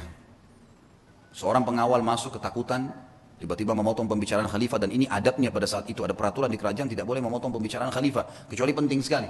Datang ketakutan, dan akhirnya dia mengatakan, saya harus memotong pembicaraan Anda. Kata Al-Walid, kenapa kamu ini? Ada apa memotong pembicaraan saya? Sahabat saya baru datang, terus tiba-tiba dipotong. Ada penting? Ada penyerangan musuh? Dia bilang, enggak Amir Mu'minin, ada penting tapi bukan penyerangan musuh. Anaknya Tuan Urwah mati. Tadi di kandang kuda, waktu dia lagi nonton kuda Anda, kuda kerajaan, saking asyiknya sampai kami sudah menahan tapi dia tetap mau mendekat. Ada satu ekor kuda, mengangkat kakinya, menendang dadahnya, mati. Sekarang tergeletak mati. Kami bingung mau ngapain nih. Anaknya tadi satu laki-laki umur 20 tahun mati. Al-Walid kaget. Ini yang tendang kudanya dia. Mati di kerajaan dia. Tetap dia shock gitu kan. Tidak enak. Tapi subhanallah dia balik ke arah Urwah. Urwah senyum. Urwah senyum. Lalu Urwah mengatakan, Inna lillahi wa inna ilahi raji'un. Berikan jenazahnya biar saya yang urus. Dengan sangat tenang dia turun dari duduk tadi bersama khalifah, dia lihat jenazah anaknya, ditutup matanya, diuruslah jenazah sama dia, dimandikan. Kata perawi kisah ini, tidak ada setetes pun air mata yang jatuh dari matanya Urwah. Dia urus jenazahnya, selesai. Kemudian dia bilang sama Walid, saya mau turunkan anak saya di kuburan sendiri. Baiklah, turun. Begitu turun, subhanallah, di kuburan. Dalam kisah ini dikatakan, ada satu penyakit teman-teman. Penyakit ini saya tidak tahu dalam bahasa Indonesia, tapi dalam bahasa Arab disebutkan gargarina namanya. Gargarina ini penyakit harus amputasi, nggak bisa enggak. Kalau kena, itu biasa ada di jenis-jenis tanah tertentu. Jadi orang turun tidak pakai sendal, di zaman dulu itu bisa kena, dan itu tidak ada obatnya zaman dulu. Harus dipotong, dia membusuk tiba-tiba kakinya. Urwah rahimahullah begitu turun, taruh jenazah anaknya, begitu sudah keluar, pas keluar kakinya kena gargarina itu. Kena penyakit, tiba-tiba membusuk, ya kalau kita mungkin bonyok gitu ya, sudah mulai menghitam, tiba-tiba dalam sekejap. Lalu waktu Urwah mau jalan nggak bisa. Dicek, ada tabib, ada Walid datang situ, khalifah juga lihat, ini kenapa nih? Panggil tabib, kata ini kena gargarina. Apa solusinya? Harus dipotong. Dalam waktu yang sama nih, anaknya baru mati ditendang kuda, dikubur pada saat itu, dia pun kena penyakit ini, harus potong kakinya. Amir Mu'minin Walid bilang, coba tanya jalan keluar ada obat, nggak ada, ini nggak ada lain. Baiklah. Kata Urwah, waktu ditanya, bagaimana Urwah? Senyum. Inna lillahi wa inna ilaihi raji'un. Udahlah, potong aja. Potong kaki ini, bukan potong daging biasa. Ya, potong aja. Baiklah. Kata Amir Mu'minin, baiklah kalau gitu. Sampai taruh Urwah bin Zubair di ruangan yang paling luks di istana ini. Dan lakukan pemotongan di sana. Taruhlah sebuah tempat yang mewah segala, tabibnya datang. Tabibnya bilang, wahai Tuan Urwah, kita ini akan memotong daging Anda dan tulang Anda. Tradisi kami adalah, harus pasien mabuk, minum khamr. Tidak sadar, baru kami potong. Kalau enggak bisa. Kata Urwah, demi Allah saya tidak pernah nyentuhkan setetes pun di tenggorokan saya yang haram. Masa sekarang saya mau, begitu cobaan datang saya mau pakai minum ini? Enggak bisa. Lalu apa solusinya? Pokoknya jangan pakai ini. Musyawarah sama Walid, ya Amir Mu'minin, bagaimana nih? Tamu Anda nggak mau minum khamr. Kita nggak ada solusi lain. Pikirin, cari jalan keluar. Tapi yang penting aman. Gak lama kemudian datang tabibnya bawa 10 orang laki-laki, semuanya bodyguard. kekar semua badannya. Gitu kan. Kata Urwah, untuk apa nih? Untuk pegang Anda nih. Nggak ada solusi lain, harus pegang, nggak boleh bergerak. Ini daging sama tulang saya akan potong. Gerak sedikit ini sudah salah. Kata dia, saya tidak perlu sama mereka. Lalu apa jalan keluarnya, wahai Tuhan? Kaki Anda harus dipotong, kalau enggak nyebar ke seluruh tubuh. Saya akan bertasbih dan bertahlil, berzikir kepada Allah. Kalau kau lihat wajah saya sudah merah, potong kaki saya. Kata tabibnya, ya sudah, mau apa ini, nggak ada solusi lain. Baiklah, suruh keluar semua. Lalu kemudian mulailah tabib ini menyuruh 2 orang pendampingnya untuk menyiapkan segala yang berhubungan dengan kebutuhan untuk memotong itu. Lalu Urwah mulai tutup matanya sambil subhanallah, walhamdulillah, wala ilaha illallah, wallahu akbar. Direnungi dalam hati, diresapi. Dan betul wajahnya berubah jadi merah. Memerah. Kata tabib, betul saya lihat wajahnya merah, saya potong kakinya. Ya. Saya potong kakinya, terpotonglah kakinya. Begitu selesai terpotong, gitu kan? Kemudian ditahan darahnya, lalu saya mengatakan, Tuan Urwah, sampai Urwah berzikir, subhanallah, walhamdulillah, wala ilaha illallah, Allahu akbar. Tutup mata, lalu ditepuk, wahai Tuan Urwah, kaki Anda sudah kami potong. Dia bilang, alhamdulillah. Biasa, kakinya dipotong nih, alhamdulillah. Terus kata tabibnya, tapi belum, darah masih ngucur. Kami butuh memberhentikan darah itu. Kata dia, berhentikanlah. Dia bilang, tidak ada jalan lain kecuali kaki Anda kami rendam di minyak panas. Nggak bisa, harus minyak panas baru bisa. Minyak panas langsung membuat itu berhenti darahnya. Dia bilang, lakukanlah. Saya akan berzikir lalu lakukan. Dia baca subhanallah, alhamdulillah. Kalau wajah saya memerah, tutup. Tapi subhanallah manusia, begitu dia berzikir, ditaruh minyak panas, dia sempat teriak sebentar lalu pingsan. Urwah rahimahullah terkenal teman-teman sekalian tidak pernah meninggalkan rubu' Al-Quran. Rubu' ini 10 juz setiap hari. Selalu bacaannya, tidak pernah tertinggal. Dalam kisahnya dikatakan dalam 3 hari khatam Quran, selalu bacaannya. Dan tidak pernah ketinggal 10 hari. Dan satu-satunya hari yang dia tidak baca 10 juz itu hari itu saja. Dikatakan dalam kisah hidupnya. Dan maka dia punya julukan kalau nggak salah Khazin Al-Quran, sahabatnya Al-Quran gitu. Ringkas cerita teman-teman, setelah dipotong, pinsankan tadi, direndam dengan air panas, air minyak panas, dia pingsan. Setelah dia bangun, dia bilang, mana telapak kaki saya? Didatangkan, orang semua heran, kenapa dia bilang, minta kakinya. Diambil sama dia lalu diangkat sama tinggi lalu dia bilang, demi Allah, selama 40 tahun, itu umurnya Urwah 40 tahun. Selama 40 tahun belum pernah sekalipun saya gunakan kau ke tempat yang haram. Dan saya bersyukur kepada Allah karena kau dikembalikan padanya dalam kondisi kau suci. Tidak pernah satu kali pun ke tempat yang haram. Dia berikan kesaksian terhadap dirinya. Dan ini boleh diucapkan kalau seorang mukmin yakin dengan apa yang dia lakukan. Baiklah. Kemudian setelah itu dia pulang ke Madinah teman-teman sekalian. Tentu sebelum pulang ke Madinah, Amir Mu'minin ini bingung gimana caranya meringankan bebannya Urwah nih. Supaya dia bisa tenang. Subhanallah, di hari yang sama dengan hikmah Allah, ada suku Arab datang, Badui. Mereka kelihatan dari padang pasir, kondisinya sangat susah gitu. Masuk, ada satu di antara mereka matanya buta, ditopang oleh teman-temannya. Begitu masuk, kata Al-Walid, apa cerita kalian nih? Dari mana kalian? Kami dari kampung ini, kami butuh ini dan seterusnya. Terus ini yang buta kenapa nih? Ceritalah. Walid ini bilang, saya tidak tahu kenapa saya tanya. Kata yang buta itu, wahai Amir Mu'minin, saya pemimpin mereka. Saya kepala sukunya. Dan saya ini Amir Mu'minin adalah orang yang paling sehat dulunya, mata saya sehat, orang yang paling kaya dan paling banyak keturunan saya. Tapi keadaannya sekarang jadi begini. Kata Amir Mu'minin, memang apa ceritanya kamu nih? Dia bilang ceritanya begini Amir Mu'minin. Satu malam saya sedang jalan, sama istri sama anak saya semua, sama dayang-dayang saya, jumlahnya banyak nih, ratusan orang. Semua harta saya bawa, saya mau pindah kota. Kami turun di sebuah lembah, tiba-tiba waktu lagi tidur malam, ada banjir nggak tahu dari mana di padang pasir itu lembah, mengangkat semuanya, kemah-kemah, harta, unta-unta, semua anak istri saya mati semuanya. Terbawa dengan air, banjir tiba-tiba, nggak tahu dari mana. Ini kisah nyata, semuanya hilang. Ya. Dia bilang saya pun menyelamatkan diri saya dengan bergelantung di sebuah pohon yang masih ada di situ. Saya pegang. Pada saat saya lagi pegang pohon itu, saya melihat air sudah hilang, itu sudah mulai reda. Tinggal ada satu ekor unta yang terikat di tali tadi, dan ada anak saya tergantung dengan bantal tidurnya itu di sebuah ranting pohon. Gitu. Maka saya pun turun melihat anak saya masih hidup, saya pun coba selamatkan dia. Saya biarkan anak saya itu, kemudian saya kembali ke unta tadi, ingin membuka talinya. Waktu saya ingin membuka talinya, saya dengar anak saya menangis. Saya balik, ternyata leher anak saya, kepalanya sudah di mulut serigala. Dia bilang, saya balik, mau kejar, udah nggak bisa. Anak saya sudah dibawa lari sama serigala itu. Maka saya coba mau selamatkan diri saya sendiri. Begitu saya balik ke arah unta ini mengangkat kakinya dan menendang ke mata saya sehingga saya buta. Maka dalam satu malam, Amir Mu'minin, saya jadi orang yang buta, jadi sakit, anak istri saya hilang, harta saya semua habis. Kata Amir Mu'minin Al-Walid, alhamdulillah yang telah mengutus kamu datang ke sini. Berikan semua apa yang dia mau orang ini, penuhi semua kebutuhannya dan bawa dia kepada Urwah, suruh ceritakan kisahnya. Diceritakan lagi kisahnya untuk meredam. Ya ternyata di atas Urwah masih ada yang lebih berat gitu. Urwah berterima kasih pada Walid, kemudian dia pulang ke Madinah. Waktu pulang ke Madinah, orang-orang semua pada datang nih. Sabarlah, beginilah, begitulah dan seterusnya. Saya sebutkan dalam bahasa Arab ya. Kemudian pada saat orang banyak mengatakan kepadanya, sabarlah dan seterusnya, lalu dia mengatakan pada tamu-tamunya, la yakhluwannakum ma tarawun, Jangan sampai kalian merasa sedih dengan apa yang kalian lihat, atau kalian mungkin menganggap ini sesuatu yang berat. Faqad wahaballahu azza wa jalli arba'a minal banin. Sesungguhnya Allah mengaruniakan saya 4 anak. Fa akhadha wahidan, dia mengambil 1, wa abqali 3, dan masih memberikan saya 3. Falahul hamd, maka saya bersyukur dengan itu, dengan matinya anak saya. Wa a'tani 4 minal atraf, dan memberikan kepada saya 4, 2 tangan 2 kaki. Fa akhadha minhu wahidan, dan dia cuma ambil 1 saja. Wa abqali 3, falahul hamd. Dia meninggalkan 3, saya bersyukur dengan itu. Kakinya dipotong bisa bersyukur. Luar biasa ya.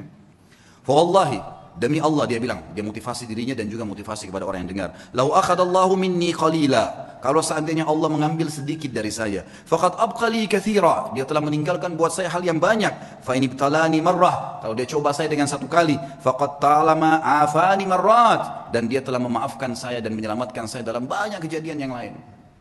Semua orang pun akhirnya berterima kasih pada Urwah, dan akhirnya mereka pergi. Dan beliau berkata kepada anak-anaknya pada saat itu untuk menjelaskan apa yang membuat dia kekar seperti itu. Ya baniya, wahai anak-anakku, yang masih hidup ada 3 orang, ada istrinya, semua keluarganya masih ada. Ta'allamul ilm, belajarlah ilmu agama yang benar. Waqtuhu haqqah, dan lowongkan waktu untuk itu, kasih haknya. Jangan cuma anggap remeh kapan ada waktu ta'lim, enggak.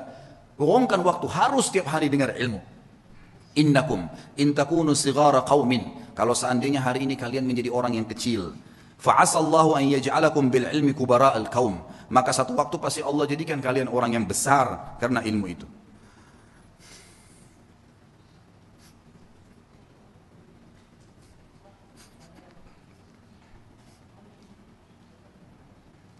Wa saw'ata hal fid dunya akbah min syai'in jahil, dan sungguh buruk sekali. Apakah ada yang lebih buruk dari orang tua yang bodoh, tidak mengerti agamanya?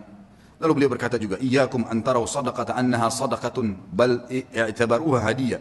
Hati-hati, jangan pernah kalian melihat amal yang kalian kerjakan atau sedekah yang kalian keluarkan adalah sedekah yang kalian anggap remeh, tapi jadikanlah sedekah itu sebagai hadiah tahdilillahi azza wajal, yang kalian berikan hadiah kepada Allah Subhanahu wa taala. Wala yahdiyanna ahadukum lillah, janganlah kalian memberikan hadiah sesuatu untuk Allah. Yastahi an yahdiyahu li azizil qaum, yang dia malu untuk memberikan kepada terhormatnya kaum atau pejabatnya satu kaum. Fa inna Allah azza wa jalla azzu wa akramul kurama, karena Allah itu adalah zat yang paling pantas untuk dimuliakan, dan dia adalah zat yang paling layak dan paling pantas untuk memberikan balasan yang lebih mulia. Wa ahqu an takhtar li hadiyatikum, dan yang paling pantas kalian berikan hadiah yang terbaik dari kalian. Kemudian beliau mengatakan, ya baniyah, wahai anak-anakku, idza ra'aitum min rajulin fi'latal khair, kalau kalian melihat dari seseorang perbuatan baik darinya, fa'ammilu bihi khaira, maka pasti jadikan orang itu baik, sangka baiklah kepada orang itu. Wa in kana fi nadarin nasi rajulus su', walaupun dia di mata orang dianggap buruk, fa innalaha akhwatun amsalihha, karena perbuatan baiknya itu pasti punya saudara-saudara kebaikan yang lain. Wa idza ra'aitum min rajulin fi'latal syarr, kalau kalian melihat perbuatan buruk dari seseorang laki-laki atau seseorang, fahdharuhu, hati-hatilah dari orang itu. Wa in kana fi nadharin nasi rajulun khair, walaupun di mata manusia dia adalah orang yang baik, fa innalaha akhwatun amsalihha, karena perbuatan buruk itu punya saudara-saudara yang ikut dengannya. Wa'lamu, ketahuilah, annal hasanati tadullu ala akhawatiha, bahwasanya semua kebaikan-kebaikan akan mendatangkan saudara-saudaranya. Wa annas sayyiati tadullu ala akhawatiha, dan seluruh dosa-dosa juga memiliki saudara-saudaranya. Masih ada waktunya? Baik, kisah Sufyan ats-Tsauri rahimahullah. Sufyan ats-Tsauri punya julukan dengan Sajjad, orang yang sangat suka sujud sampai dahinya sangat hitam rahimahullah. Dan dikatakan beliau kalau sujud tidak mengangkat kepalanya sampai hajatnya selesai dengan Allah. Satu waktu khalifah meminta dia untuk menjadi hakim, punya jabatan. Dan waktu itu hakim gajinya lebih tinggi daripada khalifah, punya istana yang mewah, punya kereta kencana dan seterusnya. Yang jelas teman-teman sekalian, ditawarkan dia menjadi hakim dan dia nolak, karena waktu itu dia seorang ulama. Sufyan ats-Tsauri seorang ulama Mekah yang terkenal, dan memang dia orang yang paling layak, paling faham tentang perkara-perkara masyarakat. Lalu dia nolak dengan santun, mengatakan saya tidak bisa dan saya khawatir saya akan dihisab oleh Allah hari kiamat kalau saya berhukum yang salah. Maka khalifah mengatakan kau harus menjadi, karena dia nolak dan dipaksa, akhirnya dia pun melarikan diri dari Mekah. Dia jalan teman-teman sekalian, Sufyan ats-Tsauri rahimahullah jalan dengan menggunakan jubah menutup kepalanya dan meninggalkan Mekah, sampai jalan menuju ke Yaman. Selama 3 bulan perjalanan kaki sampai di Yaman, kemudian dia tiba di sebuah kebun kurma. Kemudian dia menawarkan diri untuk menjadi pegawai di kebun kurma itu, dan orang tidak tahu siapa dia. Kemudian berkatalah pekebun kurma tersebut, saya akan berikan gaji kamu seperti orang-orang yang bekerja sama saya. Dia bilang, baiklah, saya terima. Yang penting saya ada tempat tinggal dan saya bisa ibadah. Berjalanlah 3 bulan, dia menurunkan kurma dari pohon. Seorang alim ulama yang sangat dihormatin pada saat itu. Sangat dihormatin. Kemudian dia pun, rahimahullah, setelah 3 bulan ditanya oleh pemilik kebun tersebut. Dia bilang, wahai Abdullah. Dulunya ditanya dia, siapa nama kamu? Dia bilang, saya Abdullah. Dia tidak dusta. Dia bukan tujuan dusta, dia mengatakan saya Abdullah, maksudnya saya adalah hamba Allah, gitu kan? Karena dalam bahasa Arab begitu, kalau dia sebut namanya dia ditangkap oleh khalifah. Dia tidak mengatakan nama saya, dia mengatakan saya adalah hamba Allah, gitu kan? Bahasa Arabnya ana Abdullah. Rupanya pemilik kebun menangkap namanya Abdullah, dipanggil, wahai Abdullah kesinilah. Datanglah Sufyan rahimahullah lalu ditanya, apa perbedaan antara kurma kami dengan kurma kalian? Maka kata Sufyan rahimahullah, saya tidak pernah tahu perbedaannya, karena saya tidak pernah mencicipi sedikit pun dari kurma anda. Maka kata pemilik kebunnya, apakah kamu ini tinggal 3 bulan di kebun saya, turunkan kurma, sortir tiap hari, nggak pernah kamu makan 1 butir pun? Dia bilang, demi Allah 1 butir pun tidak pernah, karena anda tidak pernah mempersilahkan saya. Maka kata pemilik kebun, teman-teman sekalian, dia bilang, apakah kau mau mencontohi muru'anya, ya, kehormatan ibadahnya Sufyan ats-Tsauri? Dia nggak tahu kalau ini orangnya. Maka yang terjadi teman-teman sekalian, dia pun diam, si Sufyan ats-Tsauri, lalu kemudian dia sudah tahu akan terjadi apa-apa, lalu dia membungkus barang-barangnya, dia tinggalkan kebun tersebut. Ternyata pemilik kebun ini sudah mendengar berita, kalau Amir Mukminin waktu itu menyuruh menangkap Sufyan ats-Tsauri secara paksa. Siapapun yang menangkapnya akan dikasih 1 peti emas. Disebarkan berita, tangkap Sufyan ats-Tsauri, hidup atau mati. Maka pada saat itu teman-teman sekalian, tentu ini kisahnya panjang, saya ringkaskan. Kemudian si pemilik kebun datang kepada temannya di sana lalu berkata, ada pegawai kebun saya unik, kenapa saya tanya dia perbedaan antara kurma Hijaz, Mekah dan Madinah, karena dia mengaku dari Hijaz, ya, dengan Yaman dia tidak tahu. Dia bilang dia tidak pernah incipin 1 butir pun karena saya tidak pernah persilakan selama 3 bulan jadi pegawai. Maka temannya mengatakan, sebentar, ya, bagaimana cirinya pegawai itu? Disebutkan cirinya seperti ini. Kata dia, itulah Sufyan ats-Tsauri. Kita kejar dia, tangkap, kita berikan kepada Amir Mukminin, ambil 1 peti emasnya. Waktu mereka kembali ke kebun sudah tidak ditemukan. Tapi Sufyan ats-Tsauri sudah kembali ke Mekah. 3 bulan kemudian, jadi ini sudah dari 6 bulan dari masa pengejaran, dia pun 3 bulan lagi kembali ke Mekah. Waktu dia kembali disambut oleh masyarakat Mekah, dia ulamanya, gitu kan, muftinya Mekah pada saat itu lalu disambut, mereka pun belajar. Lalu beberapa ulama lain menasihatkan mengatakan, wahai Sufyan, Amir Mukminin sudah sangat marah, dia akan menghukummu. Dia bilang, saya lebih takut dengan raja yang sebenarnya, karena kalau saya salah berhukum maka akan jadi masalah. Dan dia harus bisa mengerti, saya tidak bisa memaksakan diri, gitu kan. Harusnya dia bisa memaklumi dan masih banyak orang-orang yang bisa dijadikan sebagai pengganti saya. Lalu waktu Amir Mukminin waktu itu tidak disebutkan, saya tidak dapatkan namanya. Dikatakan mendengar Sufyan ats-Tsauri ada di Mekah, lalu dikejar sama dia. Dia bilang, saya akan membunuh sendiri Sufyan ats-Tsauri dengan tangan saya.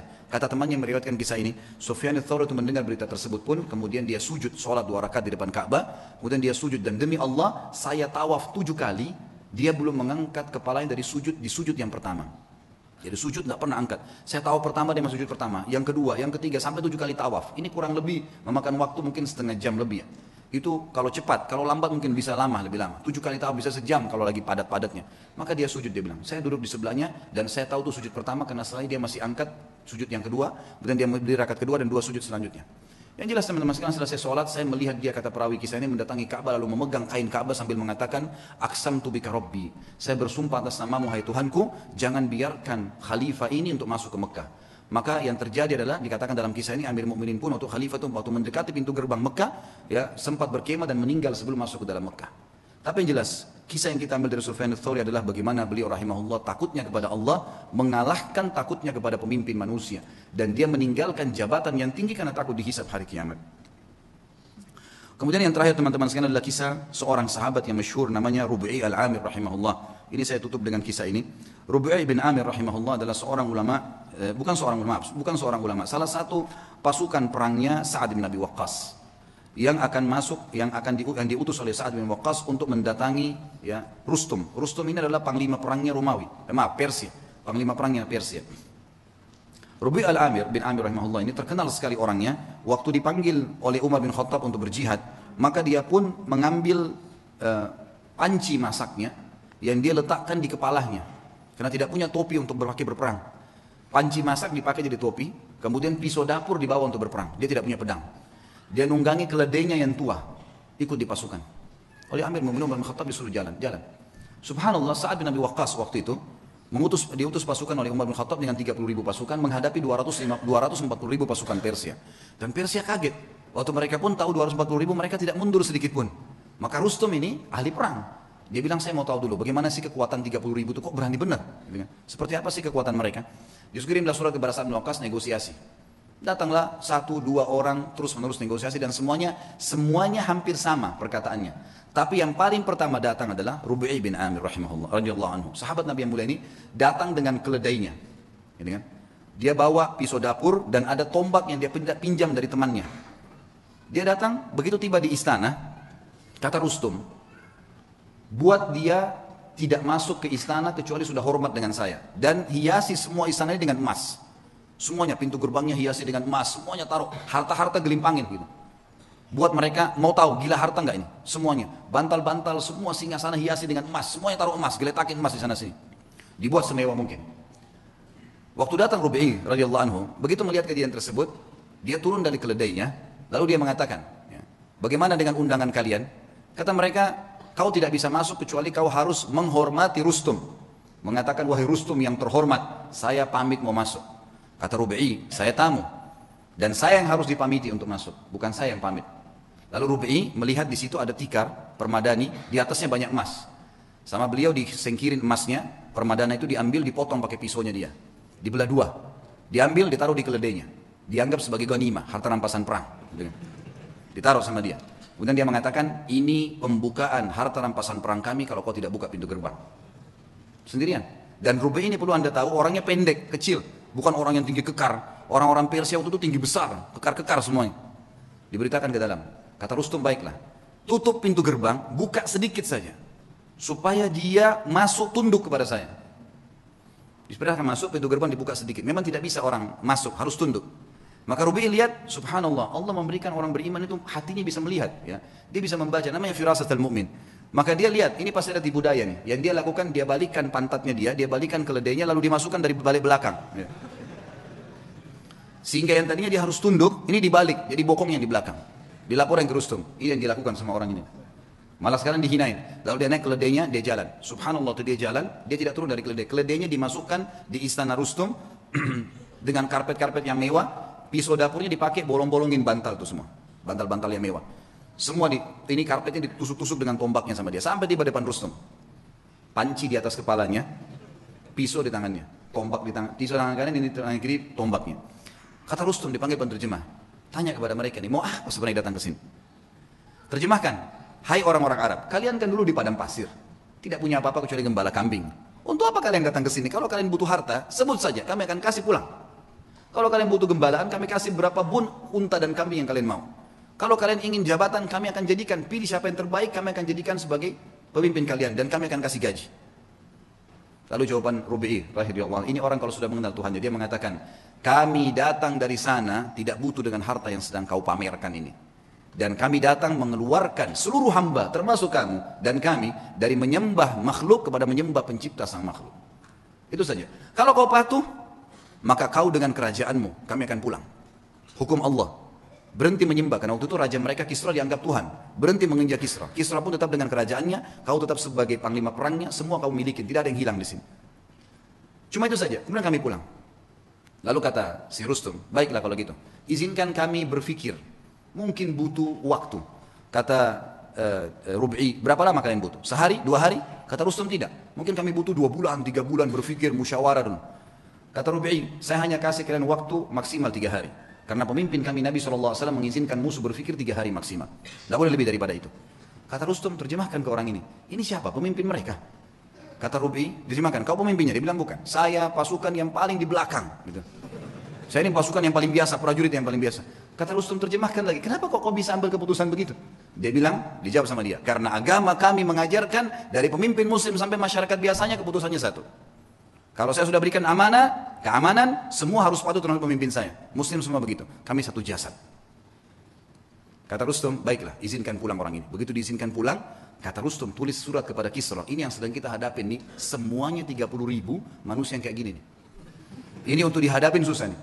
Gak bisa, keras, tegas, dan memang maunya, gak bisa. Harus begitu.